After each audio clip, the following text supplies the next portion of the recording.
Hola, buenos dias. This is Kai Pacha with another weekly Pele report. And this one is for September 16th of 2014.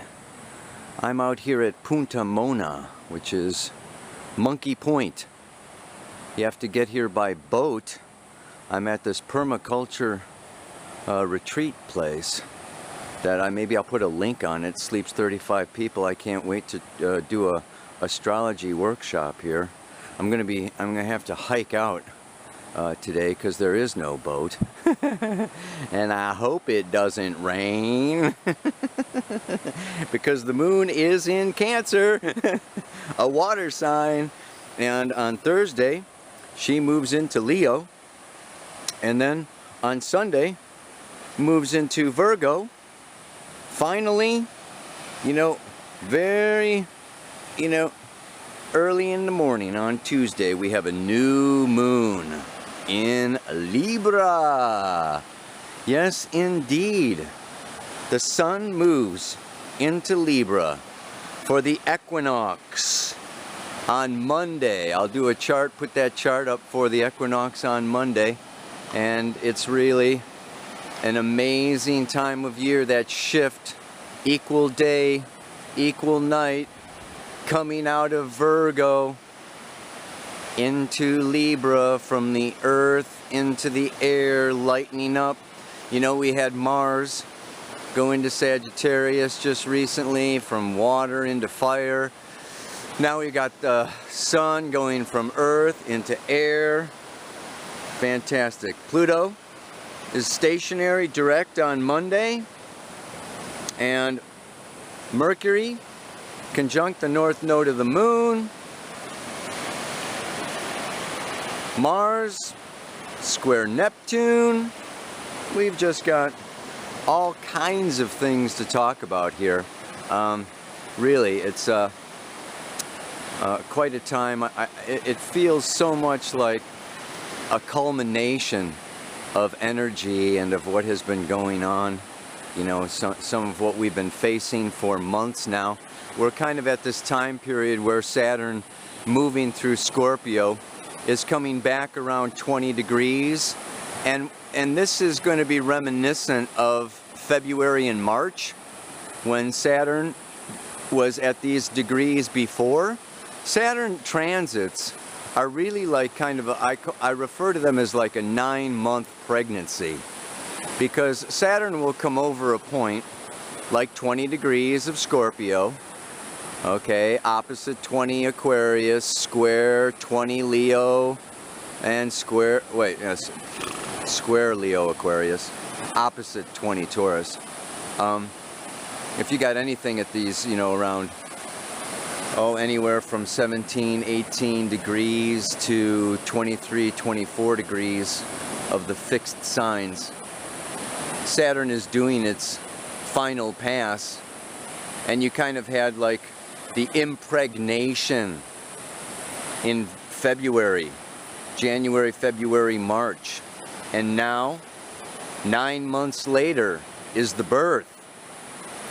So we can refer back to that. That's what's so beautiful about astrology, and it's the study of cycles, and the fruition.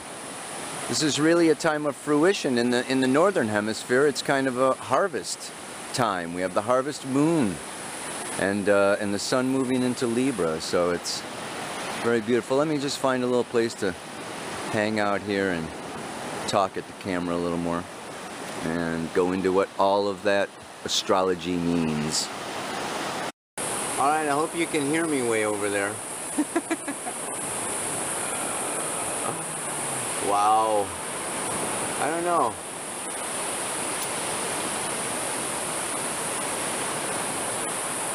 I don't really know so much what to say today. I'm kind of chilling out here. Let me get into gear. It's a in feeling the energy, I'm just so feeling this Neptune in Pisces, and I don't talk about it that much. It moves very slowly. It's been there since 2012. It's going to be there till 2024. But you know, this week Mars in Sag comes up and squares it. And we just had Venus oppose it. And Chiron is, you know, over there in Pisces also. And it's a kind of a, it's a generational thing that's going on now. You know, there's going to be a generation of people born with Neptune in Pisces. And wherever Pisces falls in your chart is where Neptune and Chiron have been messing with you. And when I look at, you know, Neptune transits in people's charts and things like that, you know, I call it, you know, Neptune spiritualizes whatever it hits in your chart. And by spiritualize, I mean in so many ways sensitize.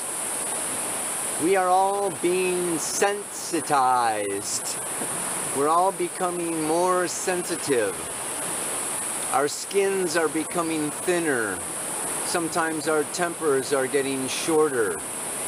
We're feeling more of each other because our boundaries of separation are dissolving as we come more and more into a conscious awareness of the unity of all life. In Lakesh, I am another you, and these boundaries and walls of separation dissolve, and it's not easy. We become psychically more attuned to other people's fields. You know, our auras kind of expand. Our magnetic field is like reaching out, you know, farther and wider and bigger and broader. And we're having, you know, autoimmune disorders. You know, our immune systems are really getting, you know, like broken down, like it or not. We're all becoming more sensitive. And, you know, this comes into, I associate Pisces and Neptune. Neptune rules Pisces, goes around every 165 years. So Neptune is coming home, you know, since 2012. So it's really strong when it's in its own sign. That's why I'm saying this is like happening. And Pisces is the collective unconscious. Neptune, Poseidon, god of the oceans. The oceans, hello, 3/4 of the planet, you know, is oceans. And there's no lines between oceans. You know, the Indian Ocean, you know, runs into, the, you know, the Pacific Ocean. And, you know, we've got, a, you know, there's no like, oh, this is where the Atlantic stops. I don't think so. Ask any whale. You know, they're going to go swim wherever the hell they want, yeah? So we have boundary issues happening. And these boundary issues, it's like sometimes we can be very unaware of how much we are in somebody else's space. And vice versa, we can also kind of be unaware of how much somebody else is in our space. And this becomes more of a time now of sorting out what's mine and what's yours. And what is, you know, what I, you know, read on Facebook today. And I mean, we're all getting impacted with all these converging lines, ley lines and solar flares. And, you know, it's just like the magnetic field is so weak now. It's like, you know, there's just like everything is like coming down. So the other aspect of this sensitizing, spiritualizing, you know, dissolving of boundaries is overwhelm. It's overwhelm. And we can feel very, very, you know, Pisces is the last sign of the zodiac. I associate it with Christ, the Alpha and the Omega, the beginning and the end. So it also deals with innocence and openness.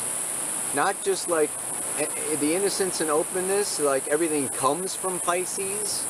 into Aries, goes all the way around, and then finally lets go and dissolves and ends in Pisces. So it's kind of like the two fish going in opposite directions is like the very innocent potential and also the ultimate wizened, you know, ascension, ascended master, yeah?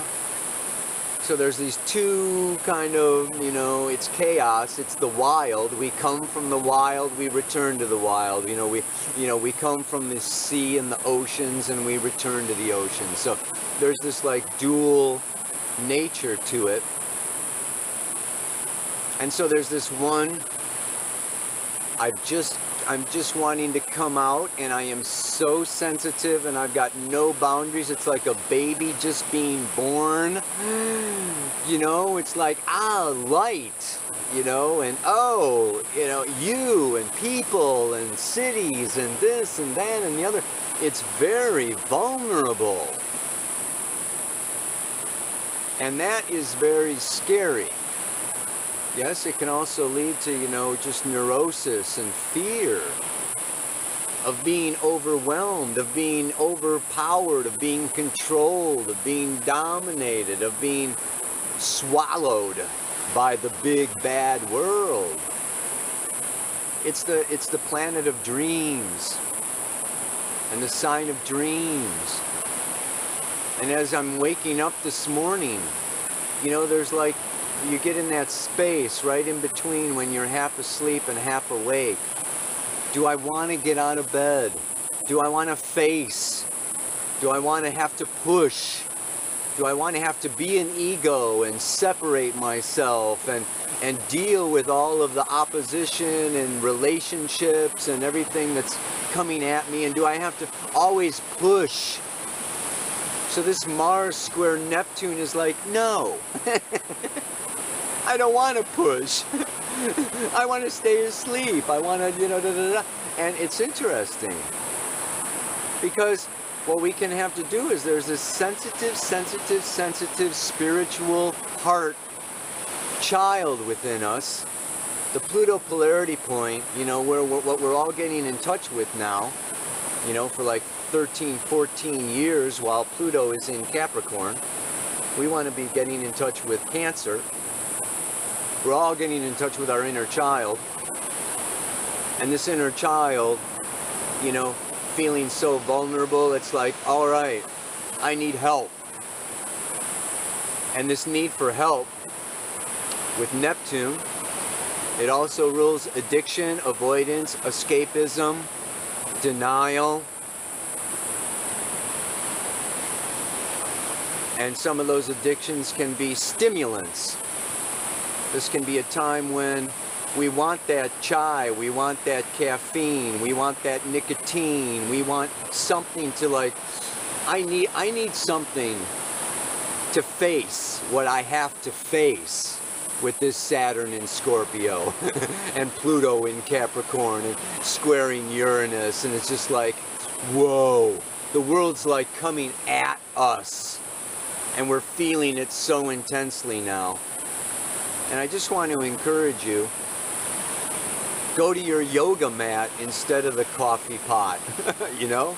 I mean, it's like, you can reach for spirit strength, spirit guidance, spirit awareness, and not feel that need, that Mars need to have a shield and a sword and push, but to really be like a surfer or like a fish. I don't know if you've gone, you know, skin diving, scuba diving, you go along the coral reefs and the waves are crashing and beating up against the rocks, and the little fish are down in the water and they just come in with the wave and they go out with the wave. You know, and like up above, you know, it's like wow. Go slow.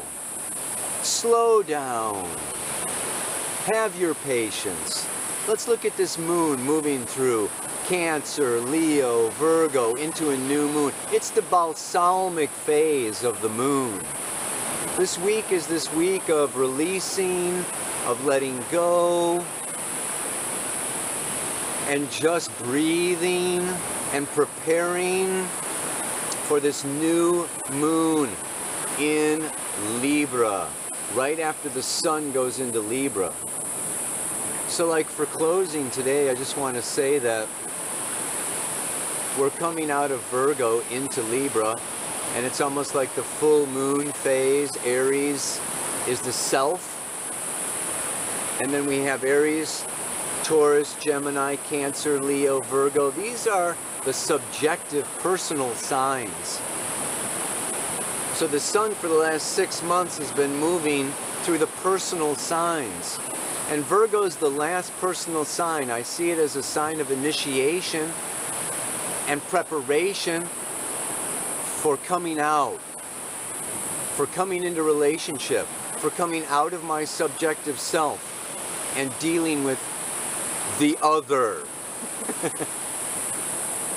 and I just want to encourage you to do that, and to be that, and to allow that to happen without like needing to put up shields and swords and get all jacked up, you know, and because you're so vulnerable and afraid and nervous and sensitive. But really try to go into the world vulnerable, sensitive, not knowing, and see what happens. And you know what? The more you do it, and the more you're authentic, and the more you're transparent, and the more you let go of worrying about being loved, approved of, rejected, whatever, you just, you know, you just come like a tree or like a dog or a cat, and you just are who you are without the shields and the barriers and the, you know, the fear. It's like life changes and the reaction changes, and what comes back to you changes, because the world is a mirror, and the world can be hard if you're hard, and the world can be soft if you're soft. And it's like it's okay to be soft and go into Libra, go into relationship, accept relationship. We are social creatures. The human species is a social species. Yeah? We learn through polarity. We have male and female. Yeah? And it's like we use each other. This is, you know, we live in a third dimensional polarized consciousness. And one pole illuminates the other pole. So we need each other to reflect each other, to get in touch with our unconscious. So I just want to, you know, like, encourage you during these times where maybe you don't want to come out of the dreamland, and you don't want to come out of your cave, and you don't want to come out of your bed, and you don't want to come out of yourself. That the sun is going into Libra, and it's going to be there for a month, and the North Node is in Libra, and Mercury's, you know, conjunct the North Node, and this is just really a time where you benefit through partnership. And if you fear partnership, and you don't reach out, and you don't connect, and you don't try, or surf, or allow relationship, you don't get the benefit. So there's bennies in all of this. The new moon in Libra sets the tone, yeah, for what's coming up here. Yeah, we're going to later on, I'm going to talk about it more. You know, we're going to have the eclipses right in Libra, yeah, and 0 degrees of Scorpio with Venus coming up. Yeah, we'll talk more about that in October. We're coming into the eclipse season. But for now, I just want to encourage you to come out, come out, come out, come out, wherever you are. No more hide and seek. Oh my God, I think I completely forgot my mantra for today.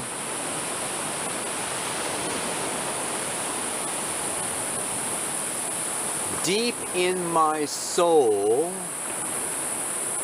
I truly know that love is there for me. Come on. To fully come out, I must get over my doubt and hypersensitivity. Kind of sums up like what I was talking about, I think, you know.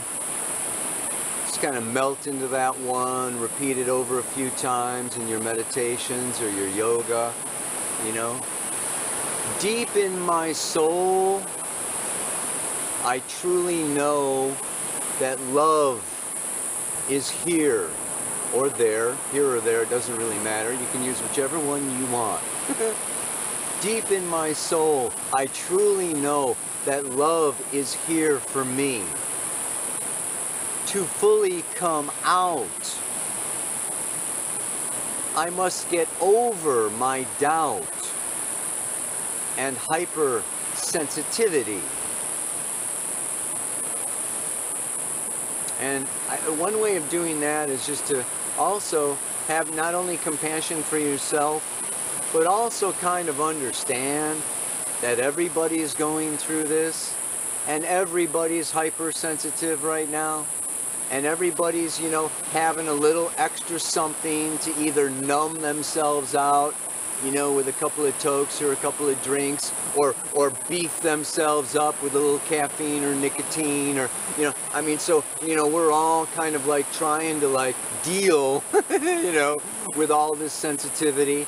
So like when somebody comes across, you know, as like too hard or too cold or too cruel, you know, they're overcompensating because they are hypersensitive.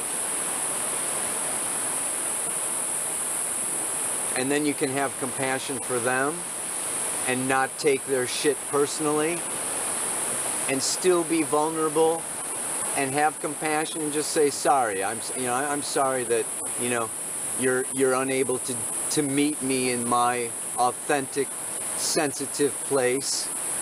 And maybe in time, as I'm an example to you of that you can live without defenses and walls and barriers, be an example and chill out the world. Be a chill pill for planet Earth. Enough, man. Talk. Namaste. Aloha. So much love.